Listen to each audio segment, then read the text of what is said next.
Hello students, तो स्वागत है आपका के कैंपस अंबाला के यूट्यूब चैनल पे। तो आज हम डिस्कस करेंगे परसेंटेज के प्रीवियस ईयर क्वेश्चंस। तो बेटा फटाफट से कॉपी पेन लेके आ जाओ। तो आज साथ मिलकर करते हैं प्रीवियस ईयर क्वेश्चंस। तो आज का फर्स्ट क्वेश्चन देखते हैं। The square root of a number is increase by 40%। कहता है किसी नंबर के स्क्वायर रूट को 40% से बढ़ाया है और जब ऐसा किया तो आंसर कितना मिला है? 21 मिला है। तो कहता है फिर वो नंबर बता दो क्या है। तो फिर नंबर पकड़ते हैं, तो नंबर ले लेते हैं एक्स। कहता है एक्स के स्क्वायर रूट को बढ़ाना है कितने से? 40% से। तो अगर 40% से बढ़ाओगे तो इसका मतलब 100 से बढ़ के हो जाएगा कितना? 140। कहता है जब ऐसा करते हैं तो आंसर मिलेगा कितना? 21।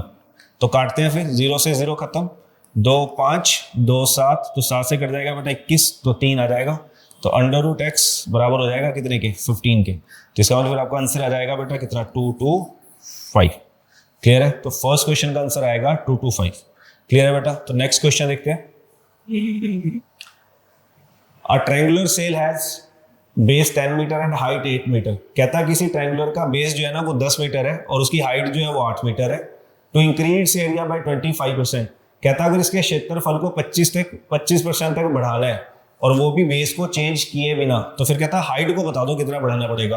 तो पहले तो एरिया ऑफ ट्रायंगल देख लेते हैं बेटा। तो एरिया ऑफ ट्रायंगल निकालोगे कैसे? बेस इंटू हाइट, और इन दोनों को मिला के बन जाएगा आपके पास क्या? एरिया। क्लियर है? तो एरिया को लेकर क्या बोला है? कहता है उसको बढ़ाना है कितने से? 25% से। तो 25% का मतलब हो गया बेटा 1/4, जिसका मतलब पहले एरिया 4 था तो अब बढ़ के हो गया होगा कितना? 5। क्लियर है? तो आगे देखते हैं क्या बोला। Without changing the base. कहता बेस चेंज नहीं होगा। अगर बेस चेंज नहीं होगा तो बेस अगर मान लो पहले 1 था तो अब भी कितना रहा होगा? 1 ही होगा। तो अगर ये 1 है और ये 4 5 है तो बेटा फिर हाइट भी आएगी कितनी? 4:5। क्लियर है? तो इसका मतलब अगर बेस को बिना बढ़ाए आपको एरिया को बढ़ाना है 4 5 से, तो आपकी हाइट जो है वो भी बढ़ेगी कितने से? 4 और 5 से। तो अगर आपकी हाइट 4 से बढ़ के 5 हो गई है तो कितना बढ़ी बेटा? 1 कितने पे? 4 पे, इंटू कितना? 100। तो काट दो इसको, तो आपके पास आंसर आ जाएगा बेटा कितना? 25%। तो नेक्स्ट क्वेश्चन देखते हैं। If the price of a notebook decreases by 25%। कहता है नोटबुक का जो प्राइस है ना वो 25% से डिक्रीज हो गया है। Then a man can buy 5 more notebooks for ₹200। कहता है जब ऐसा हुआ तो वो 200 रुपए में 5 नोटबुक्स ज्यादा ले सकता है। What is the new price of the each notebook. तो कहता है मेरे को नोटबुक का क्या चाहिए? नया प्राइस चाहिए। तो पहले बनाते हैं प्राइस और कंजम्पशन। तो बनाते हैं बेटा फिर। तो यहाँ आ जाएगा आपका प्राइस, के नीचे आ जाएगी कंजम्पशन, और इन दोनों को मिला के बनेगा क्या? एक्सपेंडिचर। क्लियर है? तो यहाँ रख देते हैं पुराने वाली वैल्यू और यहाँ रखेंगे क्या? New value. क्लियर है? तो प्राइस को देख के देखते हैं क्या बोला पहले। कहता प्राइस जो है वो डिक्रीज हुआ है कितने से? 25% से। तो 25% का मतलब कितना हुआ? 1/4। तो ये आपकी पुरानी वैल्यू और ये आपका आ जाएगा डिक्रीज। तो अगर 4 में से एक डिक्रीज हो गया तो फिर नई वैल्यू बनी होगी आपके पास कितनी? 3। तो इसका मतलब अगर पहला प्राइस 4 था तो अब जो प्राइस है वो कितना हो गया होगा? 3। ठीक है जी। और एक्सपेंडिचर को लेके क्या बोला? कहता है ये जो है ये क्या है? सेम है।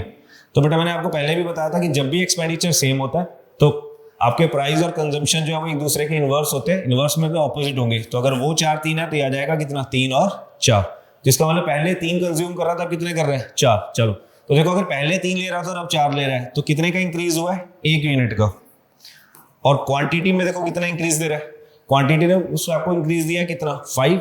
जिसका क्या मतलब हुआ कि 1 यूनिट जो है वो आपका बराबर है किसके? 5 के। क्लियर है जी?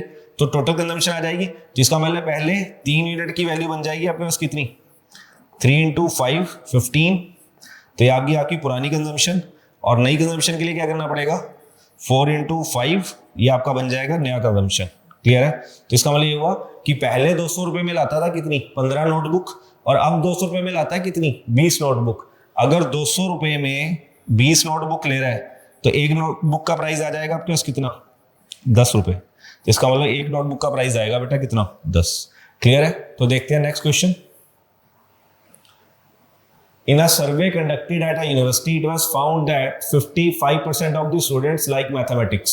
कहता है यूनिवर्सिटी में सर्वे हुआ है जिसमें ये पता चला कि 55% जो है ना वो मैथमेटिक्स को लाइक करते हैं, 45% जो है वो किसको लाइक करते हैं? फिजिक्स को लाइक करते हैं, और 30% जो है वो मैथ और फिजिक्स दोनों को पसंद करते हैं। अमंग दी रिमेनिंग, कहता है इन सब के बाद जो बच गए उसका जो 25% है ना वो लाइक करता है क्या? Computer science. और कहता है जो उसके बाद बच गया उनकी कोई प्रेफरेंस नहीं है। क्लियर है? और आपको टोटल नंबर दिया हुआ है कितना? 800। तो बनाना शुरू करते हैं बेटा फिर। तो इसको रखते हैं वेन डायग्राम पे। तो ये हो गया आपका मैथ्स, इसको ले लेते हैं फिजिक्स, ठीक है जी, और यहां बना देते हैं कंप्यूटर्स। क्लियर है? चलो तो देखते हैं। तो देखो 30% तो कॉमन है, जो मैथ और फिजिक्स दोनों को लाइक करते हैं। तो सबसे पहले हम लोग कॉमन वाला डाटा ही रख लेते हैं, तो 30% आ जाएगा कॉमन। तो मैथ्स का टोटल नंबर देखो कितना था, 55%। अगर इस पूरे सर्कल की वैल्यू 55% है और उसमें से 30% ही आ रहा है, तो फिर इसका मतलब रिमेनिंग कितना हो जाएगा, 25%। तो ऐसे ही फिजिक्स का पूरा सर्कल देखो कितने का था, 45 का। अगर 45 में से 30 यहाँ आ रहा है, तो बाकी रिमेनिंग बचा आपके पास कितना, 15%। क्लियर है जी? तो इसका मतलब मैथ्स फिजिक्स और दोनों को मिला के टोटल बन गया हमारे पास कितना, 25 और 15 40 और 30 कितना, 70। क्लियर है जी? तो आगे क्या बोला हुआ था, कहता बचे हुए का, तो अगर ये 70 है तो बचा कितना आपके पास, 30। तो कहता 30 जो बचा है उसका 25%, तो 30 का 25%, तो 30 का निकाल देते हैं कितना, 25%। तो 30 का 25% आ जाएगा बेटा कितना, 7.5।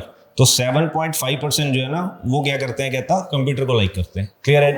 तो 70 ये था, 7.5 ये आ गया, तो 77.5 हो गया। तो हमारे पास जो रिमेनिंग बचेगा बेटा वो कितना बचेगा, 22.5। कहता है इनकी कोई प्रेफरेंस नहीं है। क्लियर है? तो मांगा क्या वो देखते हैं। हमें टोटल नंबर दिया हुआ 800 और मांगा क्या, how many students had no preference for any of 3 subjects. तो कहता है जिनकी कोई प्रेफरेंस नहीं है ना, मेरे को उनका नंबर बता दो कितने। तो अगर टोटल 800 था, तो 800 जो है वो कितने की वैल्यू हो जाएगी बेटा, 100 की। और आपसे वैल्यू जो मार्क कितने की रहे, 22.5 की। तो पॉइंट हटा देते हैं, नीचे रख देते हैं 10। तो 2 4 2 5, तो ये आ जाएगा आपके पास बेटा 45 इंटू कितना, 4, 160 और कितना 180। इसका आंसर आ जाएगा आपके पास कितना, 180। क्लियर है बेटा? तो देखते हैं next question. A person invest 35% of his income in mutual funds. कहता है वो अपनी इनकम का 35% म्यूचुअल फंड में लगाता है, 25% लगाता है किसमें, एफडी में, और जो बाकी बच गया कहता है वो किसमें लगा रहा है, रिकरिंग डिपॉजिट में लगा रहा है। तो साथ साथ ही बनाते हैं देखो फिर। तो 35% मान लेते हैं, टोटल 100 है। अगर टोटल 100 है तो 100 में से 35 लगा दिया उसने कहा, तो यहां रख देते हैं म्यूचुअल फंड, यहाँ रख देते हैं फिक्स डिपॉजिट, और यहाँ रख देंगे रिकरिंग डिपॉजिट। क्लियर है? चलो तो लिखना शुरू करते हैं। तो म्यूचुअल फंड में लगा रहा था वो कितना, 35% of his income mutual fund, तो ये लगा दिया 35, और 25% लगाया उसने कहा, फिक्स डिपॉजिट में। क्लियर है? तो 30 50 और कितना 60, तो 60 का तो बचा कितना, 40। क्लियर है जी? आगे देखते हैं क्या कह रहे हैं। After 2 years the mutual fund grows bye 20%। कहता 2 साल के बाद म्यूचुअल फंड जो है ना वो बढ़ गए हैं कितने से, 20% से। तो इसका मतलब ये वाली वैल्यू बढ़ेगी कितने से, 20% से। और इसको लेके क्या बोला, एफडी को लेके, कहता है एफडी जो है वो बढ़ती है कितने से, 10% से। तो एफडी जो है उसकी वो बढ़ गई बेटा कितने से, 10% से। और जो 40 वाली वैल्यू है कहता है वो बढ़ गई है कितने से, 15% से। तो बढ़ाना शुरू करते हैं। तो 35 गुना 70, ये आ जाएगा आपके पास 7, ये आ जाएगा प्लस कितना 2.5, और 40 15 चौके 60, ये आ जाएगा कितना 6। तो 7 और 6 13, और 2 15, आपका आंसर आ जाएगा बेटा कितना, 15.5%। ठीक है जी? तो देख लें नेक्स्ट क्वेश्चन। तो नेक्स्ट क्वेश्चन देखते हैं, तो पढ़ लो एक बार क्वेश्चन अच्छे से। Sum of A and B 300% more than the sum of C and D. कहता ए और बी का जो सम है वो 300% ज्यादा है, किससे, सी और डी से। तो लिखना शुरू करते हैं फिर। तो कहता है ए और बी का जो सम है, तो ए और बी को रख देते हैं यहाँ, और सी और डी को ले लेते हैं बेटा यहाँ। ठीक है? तो इन दोनों का सम कहता है इससे 300% ज्यादा है। तो 300% का मतलब कितना हुआ, तो 300% का मतलब होगा 3/1। तो इसका मतलब होगा कि अगर ये दोनों मिला के 1 है, तो फिर ये दोनों मिला के कितने हो जाएंगे, 1 और 3 कितना, 4। क्लियर है? आगे बढ़ते हैं। सी इज 50% मोर देन डी। कहता सी जो है वो 50% ज्यादा है किससे, डी से। और 50% का मतलब कितना, 1/2। जिसका मतलब ये हुआ कि अगर डी आपके पास 2 है, तो फिर सी जो है वो कितना होगा, वो 3 होगा। क्लियर है जी? If A is 200% more than B. कहता अगर ए बी से 200% ज्यादा है, तो 200% का मतलब हो गया 2/1। तो इसका मतलब ये हुआ कि अगर बी 1 है, तो आपका ए जो है वो कितना हो जाएगा, 3। मतलब 1 में 2 ऐड करके कितना हो जाएगा, 3। आगे बढ़ते हैं। कहता है डी जो है वो बराबर है कितने के, 200 के। अगर डी 200 के बराबर है, तो इसका मतलब क्या हुआ कि ये 2 यूनिट की वैल्यू कितनी है, 200।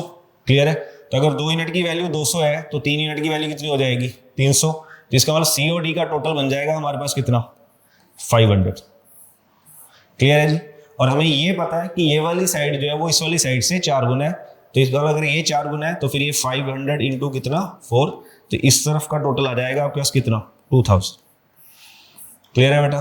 तो ए और बी की वैल्यू यूनिट में हमें पता है कितनी है, 3 और 1 4, और टोटल कितना है 2000। जिसका क्या मतलब हुआ, जिसका मतलब हुआ कि 2000 जो है वो कितने की वैल्यू है, वो 4 यूनिट की वैल्यू है, और वैल्यू मांग किसकी रहा है, ए की, और एक के यूनिट कितने हैं 3, तो यार रख देते हैं 3, तो इसको काट दो बेटा, तो आपके पास आंसर आ जाएगा कितना 1500।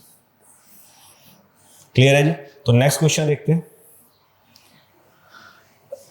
पढ़ो एक बार आप सारा क्वेश्चन अच्छे से।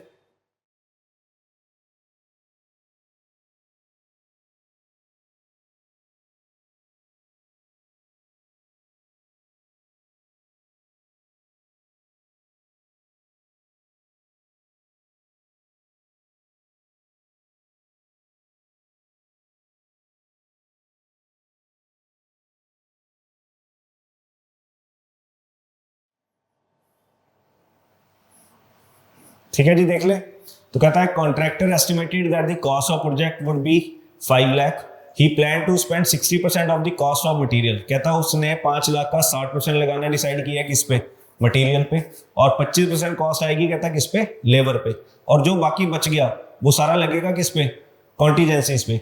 हाउएवर ड्यू टू डिले, कहता काम में डिले हुआ है जिसके कारण उसकी जो मटेरियल कॉस्ट है ना वो 12.5% से बढ़ गई, और उसकी जो लेबर कॉस्ट है वो कितने से बढ़ी है, 10% से। लेकिन कहता है उसके जो कॉन्टीजेंसी के चार्जेस है वो सेम है, उसमें कोई चेंज नहीं है। What is the new total cost, तो कहता है फिर अब ये डिले के कारण जो खर्चा बढ़ा है ना वो मिला के नया बता दो कितना बनेगा। तो बनाना शुरू करते हैं बेटा। तो उसने देखो 60% लगा रहा हो किस पे, कॉस्ट ऑफ मटेरियल पे, तो मटेरियल कॉस्ट आ गई कितनी 60। क्लियर है? तो बाकी लेबर पे लगा रहा था कितना 25, और कहता है इन दोनों के बाद जो भी बच गया, तो देखो अगर 85 यहाँ हो गया तो बचा कितना होगा 15%, तो बाकी का बचा हुआ 15% किस पे, से पे।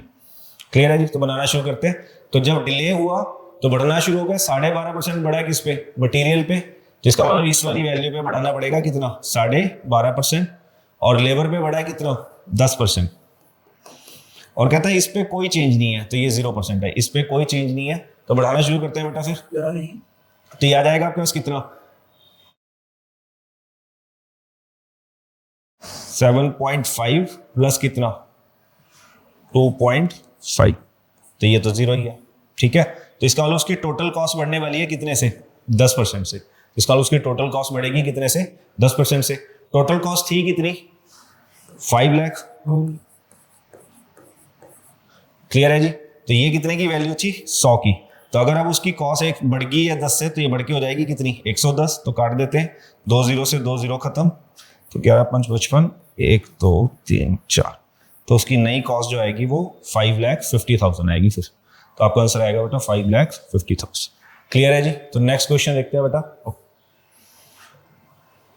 A landlord bought a flat rupees 8 lakh. He wants to earn 9% annual return on his investment. कहता उसने लैंडलॉर्ड ने कोई फ्लैट परचेज किया है कितने का 8 लाख का, और कहता उसको ना उस पर 9% का जो क्या चाहिए, एनुअल रिटर्न चाहिए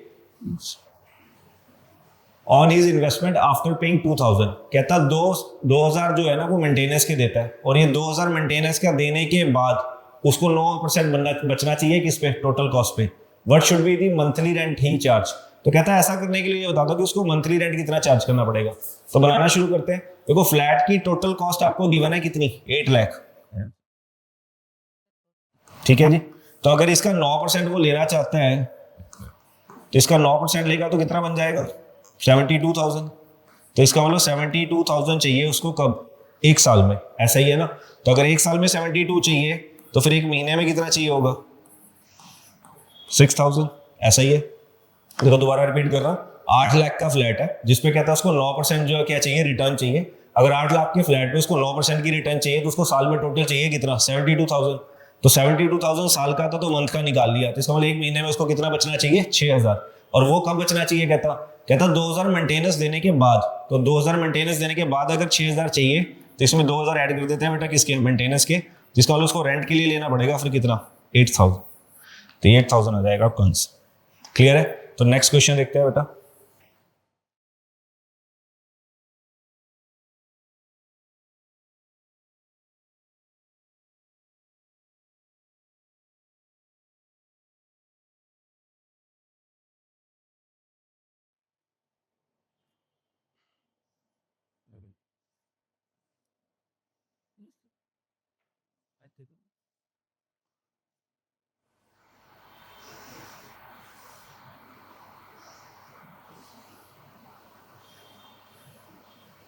देख ले, a vendor sells shirt at ₹500 each, कहता है एक शर्ट को 500 रुपए में बेचता है, अर्न्स 2% कमीशन, और उसको उस पर कितना कमीशन मिलता है? 2% का कमीशन मिलता है।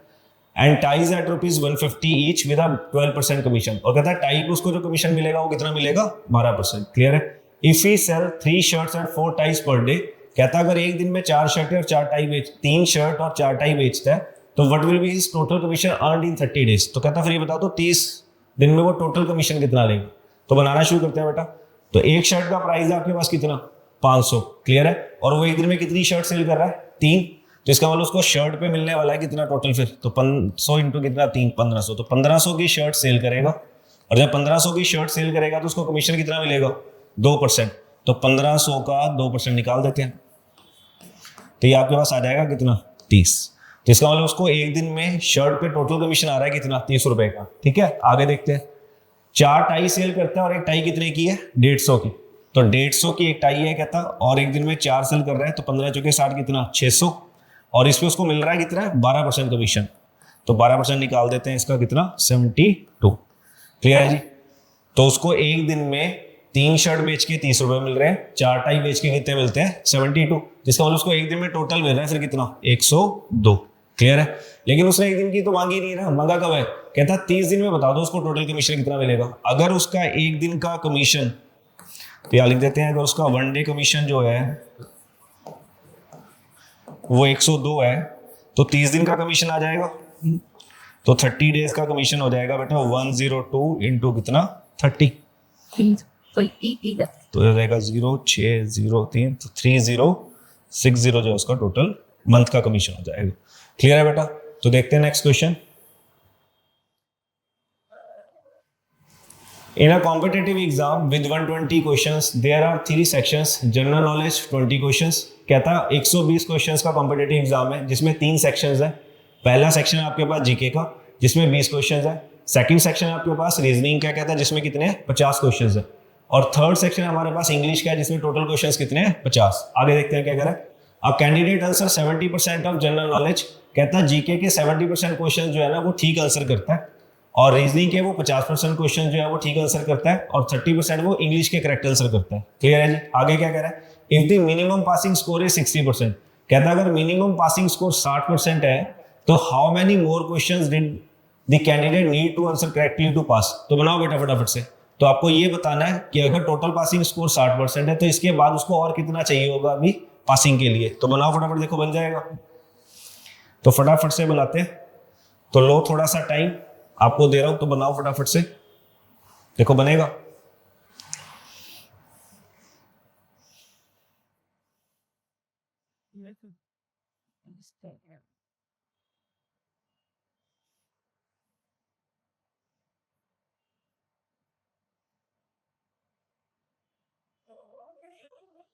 बना दो फटाफट से।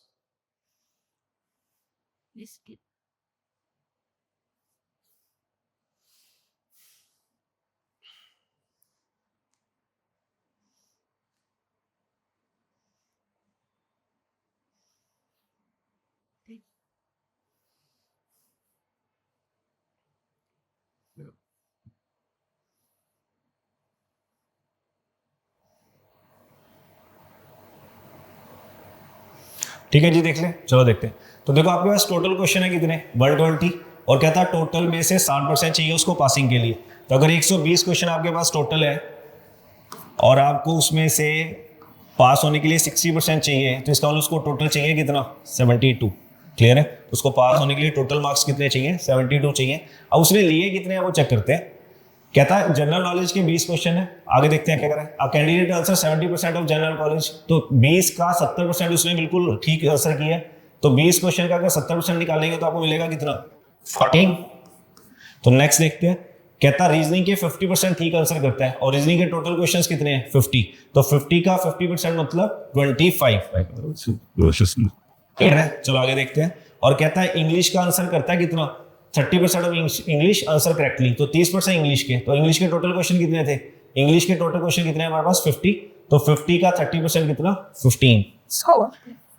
और प्लस कुछ और भी चाहिए, और कहता है ये बराबर होना चाहिए किसके, 72 के। क्लियर है बेटा? तो बनाना शुरू करते हैं।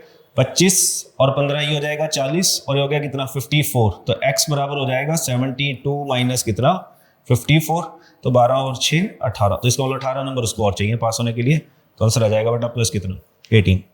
क्लियर है जी?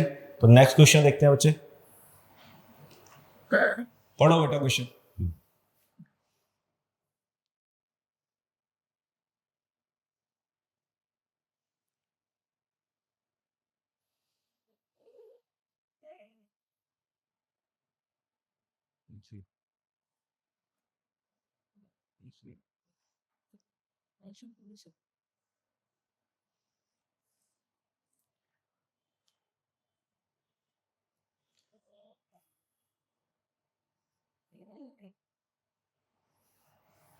देख लें, तो देखते हैं फिर।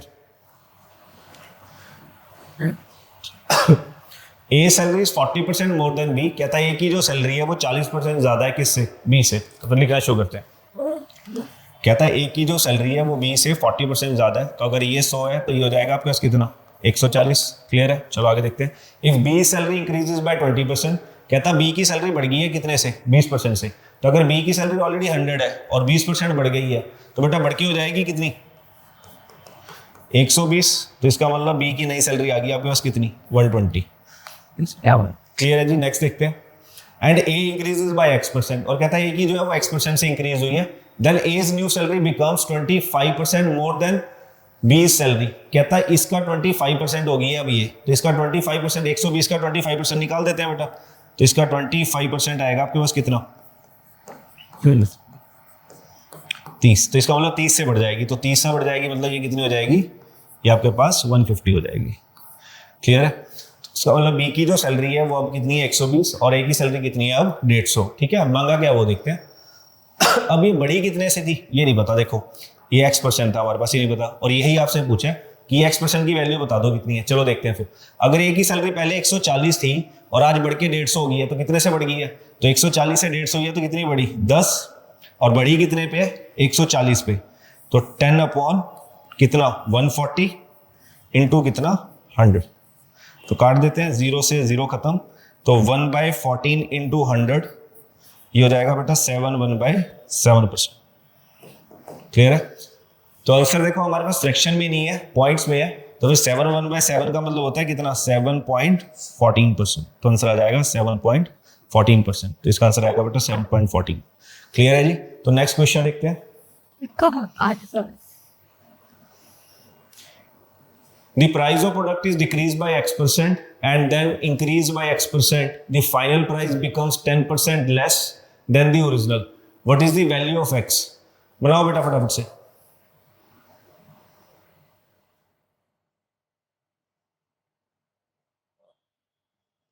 बना दो फटाफट।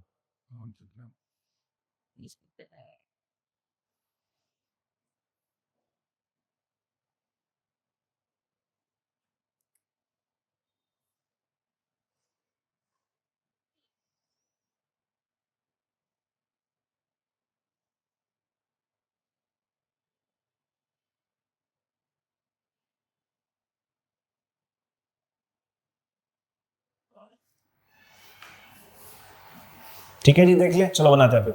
The price of product is decrease by x% and then increase by कितना x%। कहता है पहले x% से डिक्रीज हुआ है, तो एक काम करते हैं सक्सेसिव ही रख देते हैं। तो अगर पहले x% से डिक्रीज था और फिर x% से इंक्रीज हुआ है, the price of product is decrease by x%, तो पहला x% का डिक्रीज हो गया, देन इंक्रीज बाय कितना x%, तो नेक्स्ट x% का क्या हो गया आपके पास इंक्रीज हो गया। तो plus minus x into x upon हो जाएगा कितना 100, और कहता है ये बराबर है कितने के -10 के। ऐसा ही है ना? देखो ओवरऑल जो है वो लेस दिया आपको कितना 10%। तो बनाना शुरू करते हैं बेटा। x से x खत्म, तो ये -x² अपॉन कितना 100, और ये बराबर हो जाएगा कितने के -10 के। ठीक है, तो माइनस से माइनस खत्म, तो x² की वैल्यू आ जाएगी आपके पास कितनी 1000।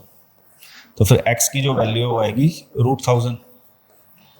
चलो, तो √1000 देखो ये एक्यूरेट वैल्यू तो आएगी नहीं, तो 31 का स्क्वायर होता है आपके पास कितना 961। तो नियर बाय वैल्यू ढूंढते हैं 31 की। फिर तो आपके पास आंसर आ जाएगा क्या 31.6। तो आंसर आएगा बेटा 31.6। क्लियर है जी। तो देखते हैं बेटा next question.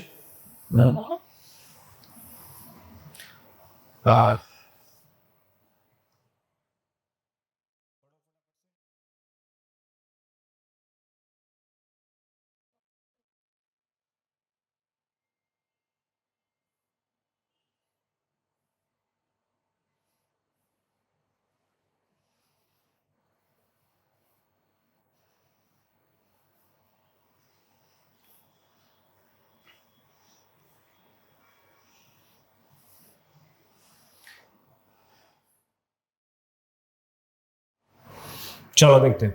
A candidate attempted 75% of the questions in an exam। कहता उसने 75% क्वेश्चंस अटेम्प्ट किए। He got 80% of the attempted question। Attempted one were also awarded marks due to grace। कहता he got 80% of the attempted ones। जो question उसने attempt किए थे उसके लिए उसको कितने परसेंट मिले? 80%। were also awarded by due to grace if the total। और कहता जो अनअटेम्प्टेड है ना उसके लिए भी उसको मिला है कितना? He got 80% of the attempted questions, attempted ones।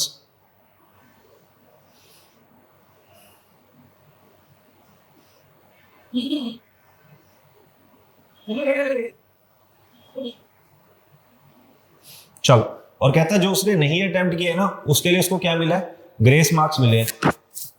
एक बार चेक करते हैं, मेरे को लगता है थोड़ा सा डाटा कम है इसमें।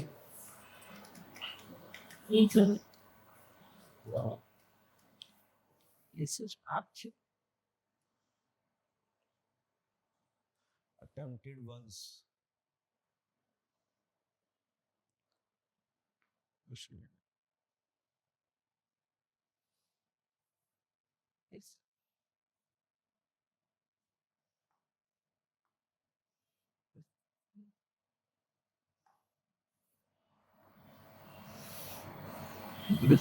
यहाँ थोड़ा सा डाटा लिखेंगे बेटा, ठीक है?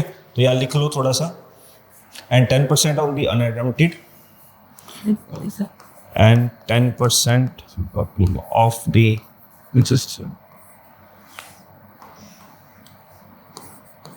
unattempted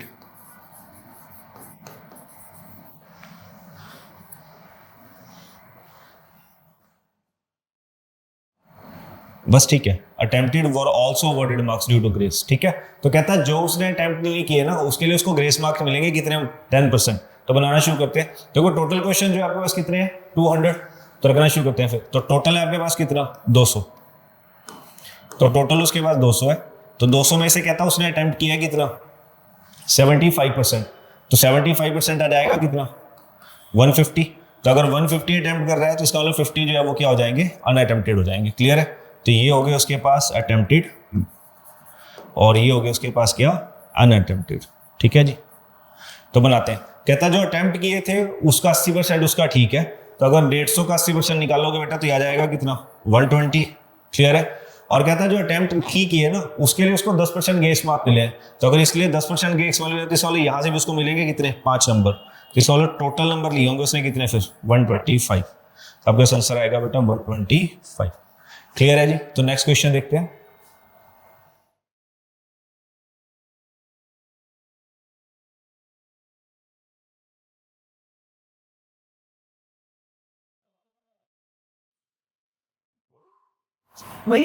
The price of cooking oil increased by 8%. The family uses 5 liters of cooking oil per month.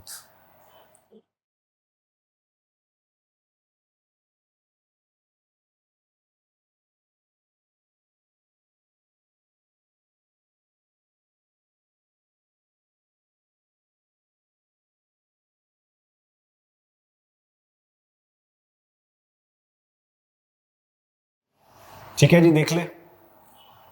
तो पर लीटर का देखते हैं पड़ता है क्या है। तो क्या कह रहा है? The price of cooking oil increase by 8%। कहता है कुकिंग ऑयल के जो प्राइस है ना वो 8% से बढ़ गए हैं। अब family uses 12 litre of cooking oil per month. कहता है फैमिली 12 लीटर यूज करती है एक महीने में। If the original price was 150 पर लीटर।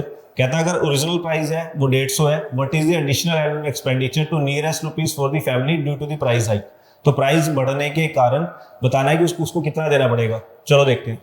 तो देखो ओरिजिनल प्राइस कितना था? 150 और 150 पे बढ़ रहा है बेटा कितना? 8%। तो 150 का 8% निकाल देते हैं, कितना आ जाएगा? 120। 12, 2 4 2 5 5 और 3, जिसका मतलब 12 रुपये। तो 1 लीटर पे एक्स्ट्रा देगा वो कितने, 12 रुपये। ठीक है, तो 1 लीटर पे अगर 12 रुपये एक्स्ट्रा देगा तो महीने में देखो कितना लेता है, 12 लीटर। तो इसका मतलब 1 महीने में जो एक्स्ट्रा जाएगा उसका वो कितना जाने वाला है, तो 1 मंथ में 12:12, ये आपके पास कितना हो जाएगा, 144। क्लियर है। तो 1 महीने में उसका बढ़ गया कितना, 144। आगे मांगा क्या वो देखते हैं, what is the additional annual expenditure. Annual मांगा उसने, अगर महीने में 144 बढ़े हैं तो पूरे साल में कहता है बता दो कितने बढ़े होंगे। तो फिर 144 इंटू हो जाएगा कितना बेटा, 12। तो 12 चौक 48, 4 48 और 4 52, 5 12 और 5 कितना, 17। तो आपका आंसर आ जाएगा कितना, 1728। तो आपके आंसर आ जाएगा 1728। क्लियर है बेटा। तो नेक्स्ट क्वेश्चन देखते हैं।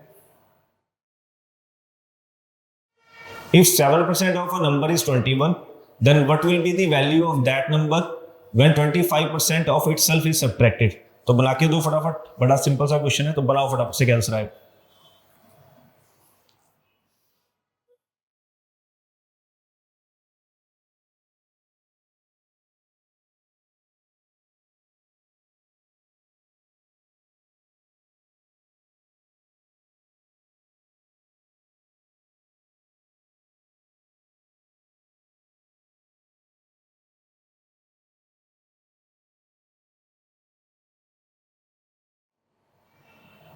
ठीक है जी, देख ले, तो बनाते हैं फिर। इस 7% ऑफ नंबर इज 21, कहता है किसी 7%, किसी नंबर के 7% की वैल्यू जो है ना वो आपके पास कितनी है, 21 है। क्लियर है। तो किसी नंबर के 7% की वैल्यू अगर 21 है तो यहाँ से आपके पास 1% की वैल्यू आ जाएगी कितनी, 3। तो फिर इसका मतलब 100% की वैल्यू भी आ जाएगी कितनी, 300। क्लियर है जी। तो नंबर तो मिल गया कितना, 300। कहता अगर 300 का 25% उसमें से सब्ट्रैक्ट कर दो तो बता दो कितना बचेगा। तो 300 का अगर 70%, 300 का अगर 25% बेटा सब्ट्रैक्ट करोगे तो ये हो जाएगा कितना, 75। तो अगर 300 में से 75 कम कर दें तो आपका आंसर आ जाएगा कितना, 225। क्लियर है बेटा। तो आज का सेशन यहीं खत्म करते हैं, बाकी के बचे हुए क्वेश्चन बेटा कंटिन्यू करेंगे कल वाली क्लास में। Thank you.